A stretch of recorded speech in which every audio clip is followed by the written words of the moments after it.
Udah mau tahun baru nih. Gimana kabar resolusi keuangan kamu di 2022? Katanya mau pinter merencanakan keuangan. Masih boros. Katanya mau mulai berinvestasi. Tapi nggak ada duit kesisa buat berinvestasi. Kamu ngalamin semua ini. Kamu bingung bagaimana merencanakan keuangan secara sederhana untuk pemula? Yuk, simak terus video ini. Perkenalkan, saya Mas BKI. Saya adalah juru cerita ekonomi berbahasa Jepang. Jelas dan gampang. Ya, pada episode kali ini kita akan membahas tentang bagaimana perencanaan keuangan secara sederhana untuk pemula ya, supaya resolusi 2023 kamu bisa merencanakan keuangan dengan lebih sehat dan stabil ya.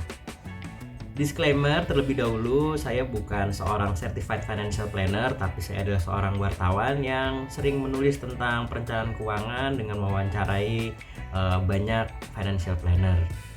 Untuk hasil maksimal, saya sangat menyarankan kamu nonton full video ini, jangan setengah-setengah. Karena kalau kamu nonton setengah-setengah, maka perencanaan keuanganmu juga setengah-setengah. Resolusi 2023mu juga jadinya setengah-setengah. Jadi nonton full ya sampai habis. Yuk langsung aja kita lihat videonya.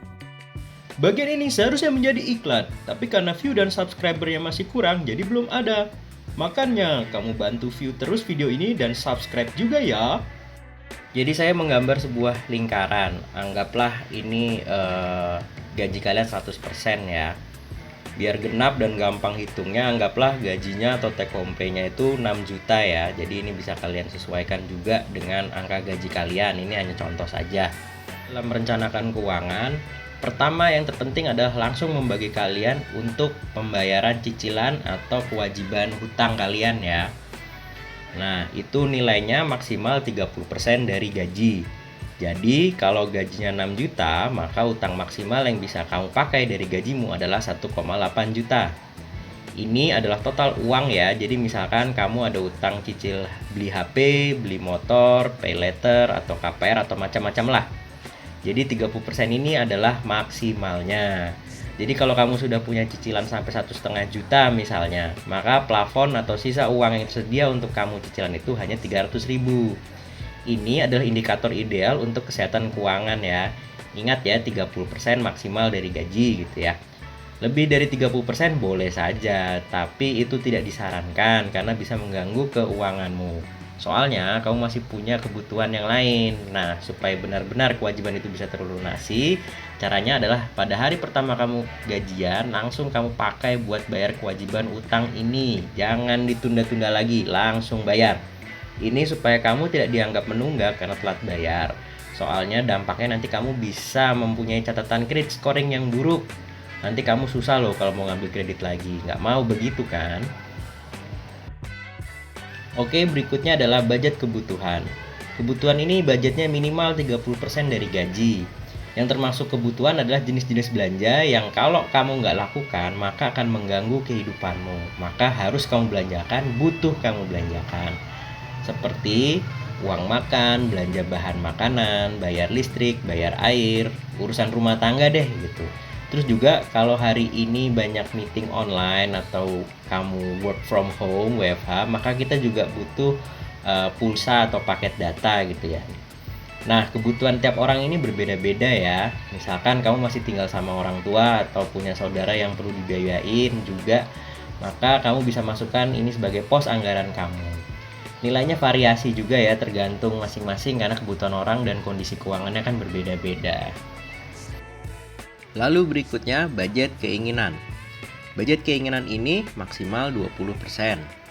Kita udah kerja keras sebulan, boleh dong beli barang-barang yang kita inginkan. Boleh banget, biar tetap stay healthy mentally kan. Nah, bedanya apa needs dan wants?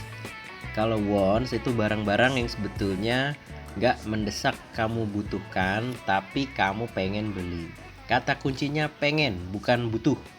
Misalnya baju baru, tas baru, sepatu baru, barang-barang hobi, ya seperti itulah.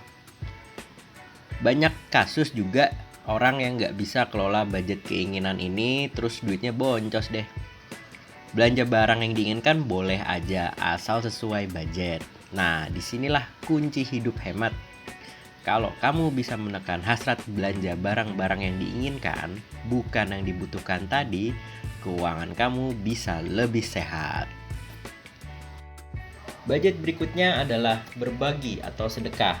Ini minimal 10%.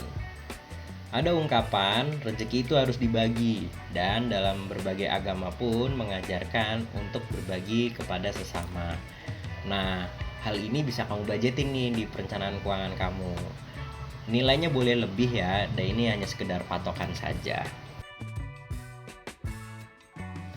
Nah, yang terakhir yang gak kalah penting adalah investasi atau menabung, minimal 10% dari gaji. Kalian tetap perlu ya menyisihkan untuk tabungan atau investasi dari gaji. Nilainya 10% ini minimal banget ya.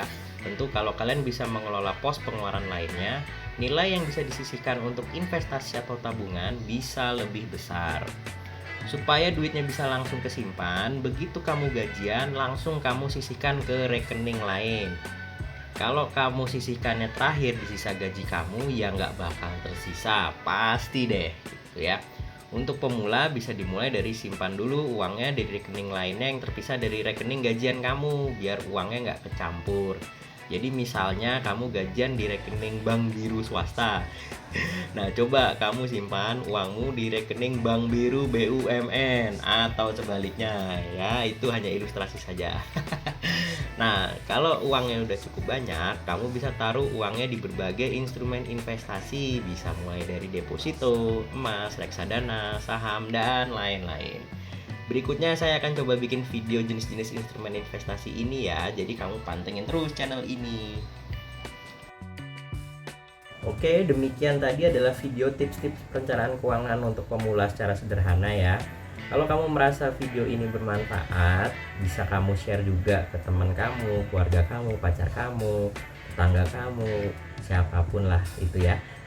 Kalau kamu merasa channel ini juga memberikan manfaat, kamu bisa subscribe, bisa share juga bisa like, dan kalau masih bingung kita bisa diskusi di kolom komentar. Sampai ketemu di video-video berikutnya.